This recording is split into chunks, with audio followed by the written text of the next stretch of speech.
Bosch Dishwasher showing error E15.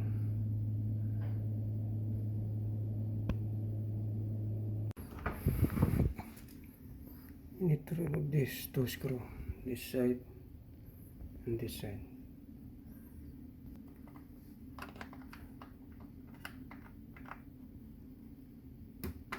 Use this flower type. Okay.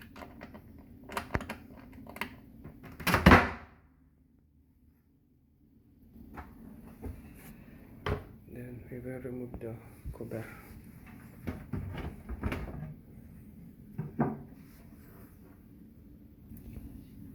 We need to open also this cover.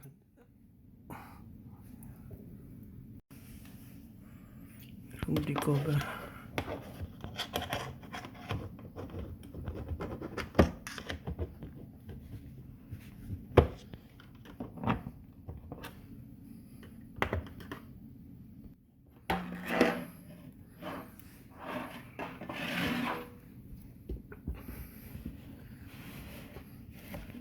So the insulation.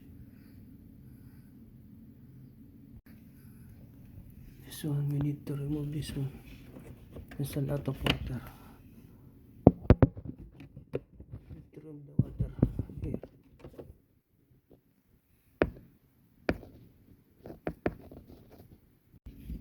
Need to remove the switch.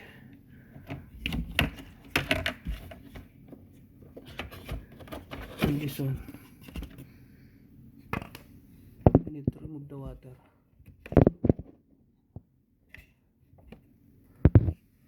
Because there's a safety switch here.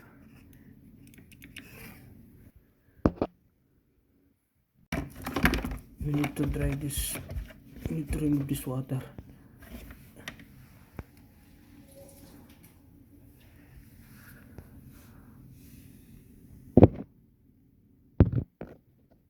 Now it's already dry.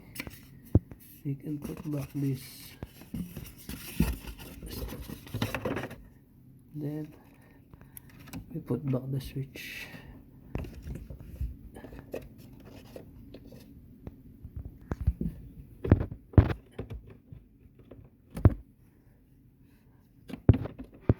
Now it's already inside, and we can try.